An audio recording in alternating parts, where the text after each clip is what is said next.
One side tells you what to think, what to feel. The other side encourages you to think. Guys, I'm going to tell you a little bit of something about my journey from the left to the right. I was raised on the left. You know, the first election that I was able to vote in was Obama's first run. I was told by somebody that I thought had all the answers politically.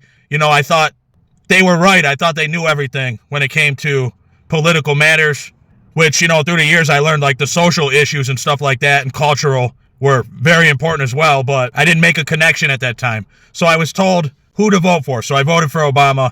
I was told he was for me. He was for people that didn't have a lot of money. I was told that the right hated us. They were for the rich. Just all these wild, emotional things that were completely irrational. But I believed them, and a lot of people on the left do. But you'll notice a pattern. I was told many things. But what these people who misinform you and misguide you don't encourage you to do is ask questions.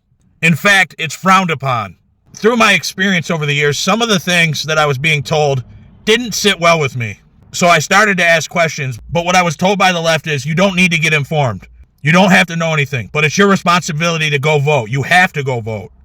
Do you guys remember, funny, the P. Diddy, Sean Combs, whatever you want to call the guy? Do you remember the campaign he ran?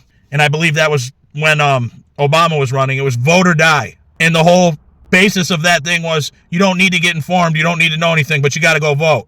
And of course they wanted you to vote left.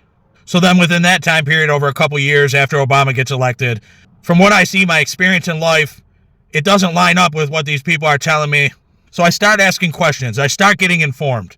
And then what I find out is the people on the right are encouraging people to ask questions.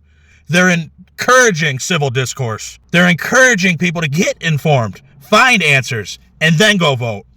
And in order to go on this journey, you do have to drop your ego, your know-it-all ego. You do have to be open-minded. And yes, the left, they call the right closed-minded. But a lot of people, I said this before, a lot of people on the right, they're open-minded because a lot of them came from the left.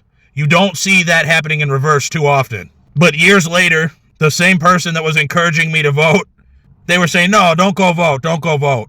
And, you know, that this goes to a point that a lot of people that vote on the left, they aren't informed. I think back to a time in high school where I argued with a conservative student in defense of the indefensible. Of course, you know, I used the weaponized talking points. He challenged my ideas. He made me think that was threatening. I was wrong. I was misinformed. But at some point, you have to confront the tough questions. And you have to ask yourself if you're being steered in the wrong direction